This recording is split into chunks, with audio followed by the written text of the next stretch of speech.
Namaste, viewers. Welcome to Jnana Degula channel.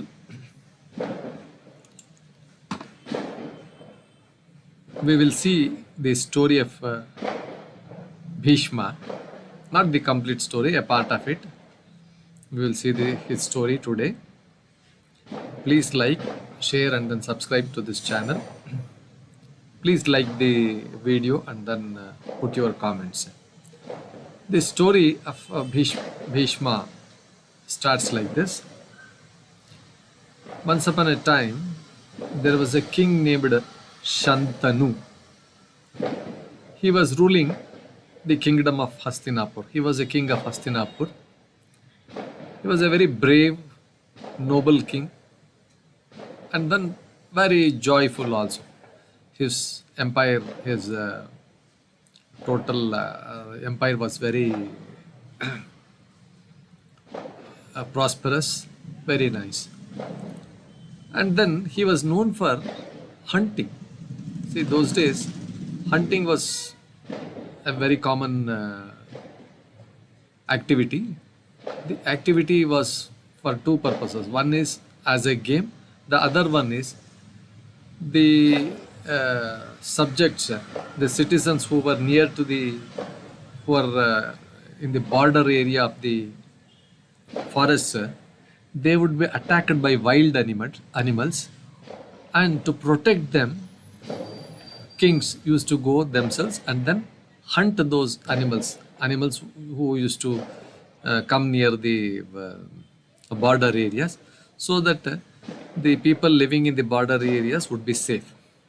So this person was also he was interested in hunting, and he went to the forest once.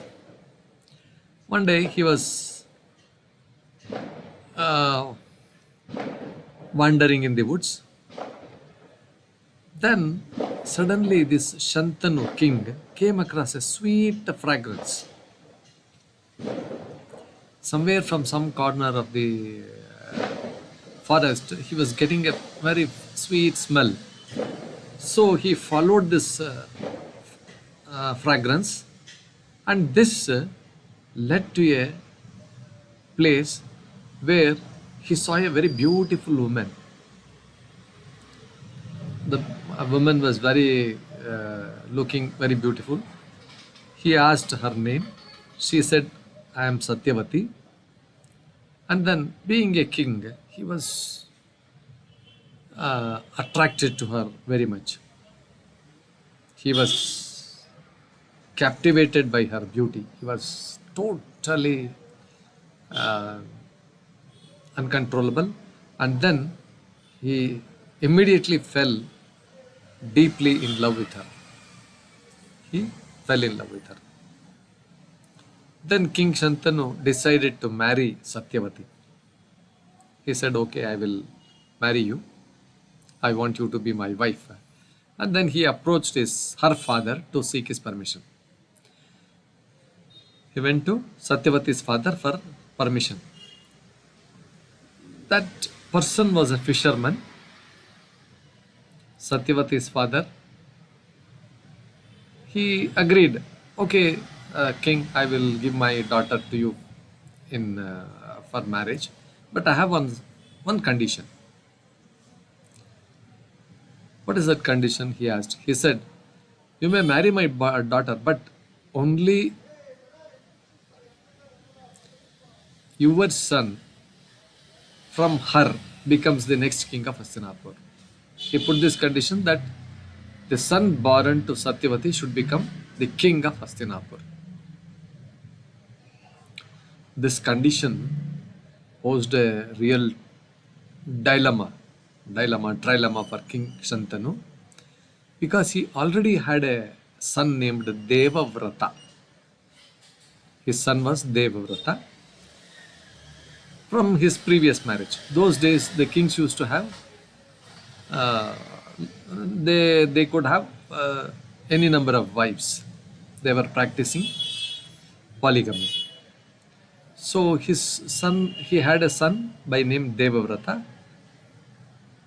from his previous marriage. Therefore, he couldn't promise that Satyavati's son would become the next king because he had already he was the eldest son, so he would be getting the throne. He would be the king. So he said he was in a dilemma. He was confused. He didn't know what to do. See, this means that he had to forego the son's first son's all his authority and then give it to the second son. Shantanu was heartbroken. He didn't say anywhere, he didn't disclose it to anybody, but he was feeling very bad. What is this? I could not get this young lady. She was so beautiful, I am unable to get her.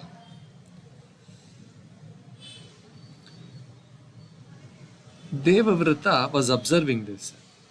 He was just observing and he saw what is the father's, what is this, what is the cause for the father's sadness. He just inquired about the reason. Why are you, father, so? Then King Shantanu explained everything to his son. He said, no, I saw a fisherwoman there and then I am deeply moved by her. I want her, so I wanted to marry her. But you are there, I cannot. She said that you have to make my son as the king. So this, all this story, he told his son. Devavrata was very loyal to his father. He had a great love to his father. He had a great respect to his father. He said, okay, I will take this decision myself. He decided to take this matter into his hands. And then he said, he went to Satyavati's father. Directly he went to Satyavati's father, the fisherman, and made a promise. He said, a great promise, he said.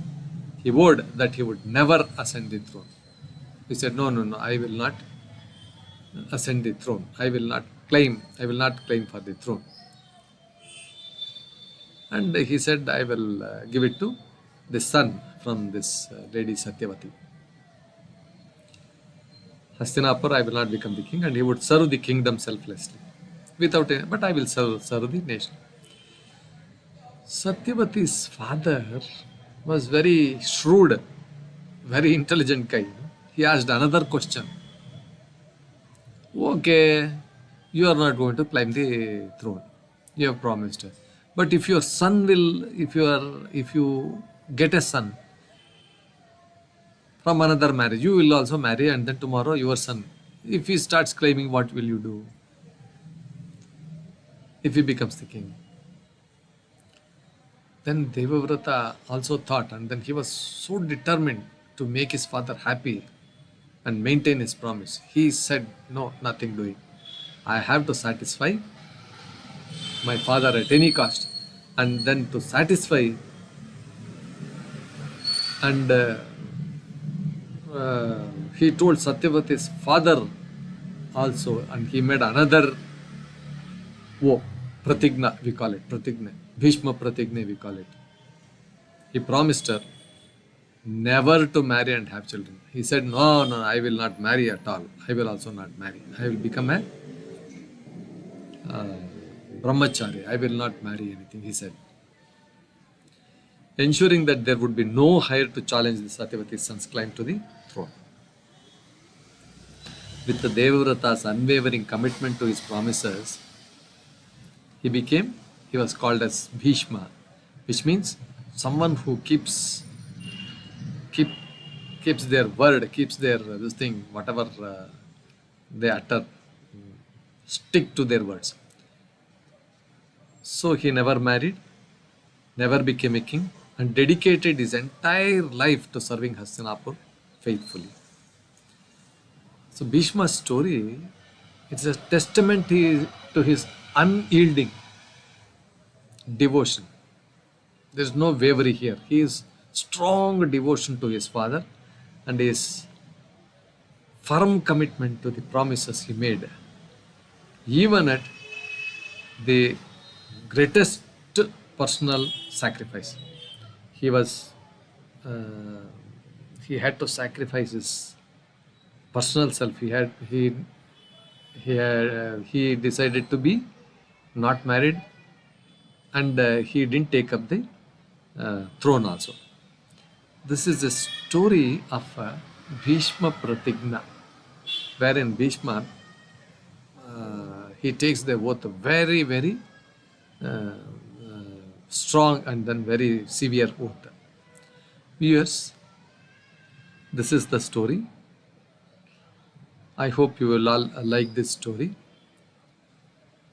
Similarly, like our video, share, and then subscribe to our channel.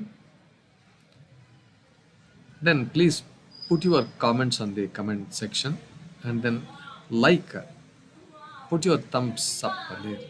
It'll help us, and it's a kind of an encouragement to us to move ahead with doing and giving such kinds of videos and other material connected to this stories and other things. Thank you. Like, share, and subscribe.